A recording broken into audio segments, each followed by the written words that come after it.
Paragraphe 1. Flux magnétique. 1. Vecteur surface. Le vecteur surface S égale S fois le vecteur N.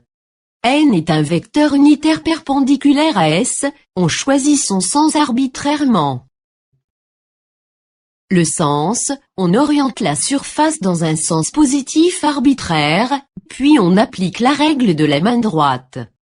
Le résultat physique est indépendant de ce sens.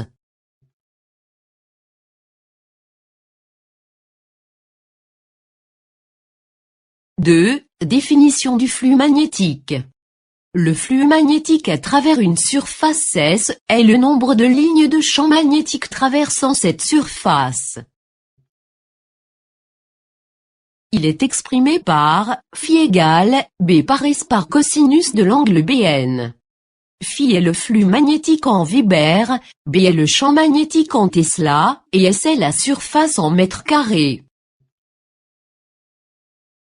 Dans le cas d'une bobine comprenant N spires, le flux magnétique à travers la bobine est phi égale N par B par S, par cosinus de l'angle BN.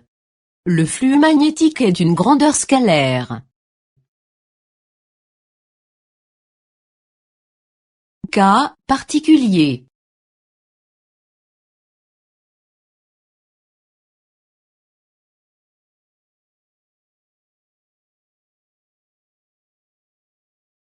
Paragraphe 2. Induction électromagnétique. L'induction électromagnétique est due à la variation du flux magnétique à travers une surface. L'induction électromagnétique est l'apparition d'une force électromotrice induite, E, lors de la variation du flux magnétique à travers une surface. Si la surface est fermée, alors il y a apparition d'un courant électrique induit qui circule.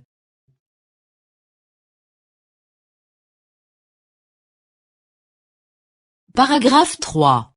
Variation du flux magnétique. Le flux magnétique dépend de trois paramètres, l'intensité du champ magnétique B, la grandeur de la surface S, l'angle fait par le vecteur champ magnétique, et le vecteur normal de la surface.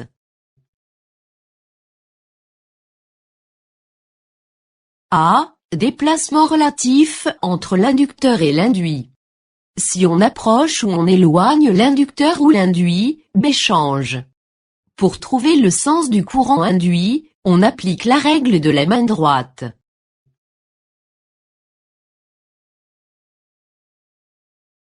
B. Variation de l'intensité du courant dans le circuit inducteur. Lorsque I varie, alors le champ magnétique créé varie aussi, d'où une variation de flux magnétique. Pour trouver le sens du courant induit, on applique la règle de la main droite.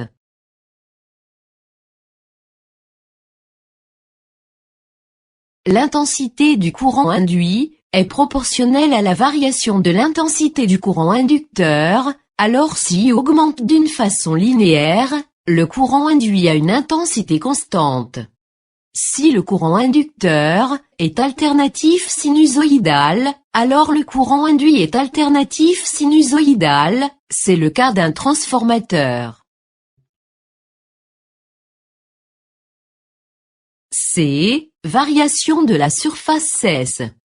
Si S varie, alors le flux magnétique varie. Par suite, pour trouver le sens du courant induit, on applique la règle de trois doigts de la main droite, car l'effet du courant induit est la force de la place, qui s'oppose à la cause, qui lui a donné naissance, c'est-à-dire le mouvement. D. Variation de l'angle. Si l'angle fait par le vecteur champ magnétique, et le vecteur normal de la surface varie, il y a induction électromagnétique. Dans le cas de rotation uniforme, comme l'alternateur ou la dynamo, le courant induit est un courant alternatif. Paragraphe 4. Loi de Faraday. La force électromotrice induite, E, est proportionnelle à la variation du flux magnétique en fonction du temps, donc E égale moins dφ sur dt. En moyenne, E égale moins delta phi sur delta T.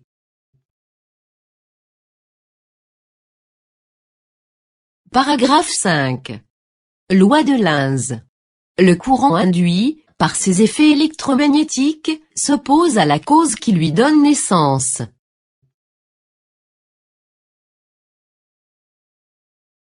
D'après la loi de Lenz, on peut trouver le sens du courant induit, d'autre part le signe moins dans la loi de Faraday, traduit la loi de Lenz. Paragraphe 6. Générateur équivalent à une bobine. À l'intérieur de la bobine de résistance interne R ou du générateur. UNP égale UAB égale I fois R moins E, en suivant le courant. UPN égale UBA, égale E moins I fois R, dans le sens opposé au courant. Si I est positive alors E est positive et vice-versa. Paragraphe 7. Bilan des énergies. Dans les phénomènes d'induction, la puissance mécanique fournie pour déplacer l'inducteur donne naissance à une puissance électrique induite. Il y a alors transformation d'énergie. La puissance électrique induite totale, dans un circuit de résistance internaire, est P égale U fois I égale E moins RI, par I, égale EI moins RI au carré. E par I représente la puissance électrique fournie au circuit extérieur. RI au carré représente la puissance dissipée, par effet Joule dans le circuit. Dans le système international, P est exprimé en watts, E en volts, I en ampères, et R en ohms.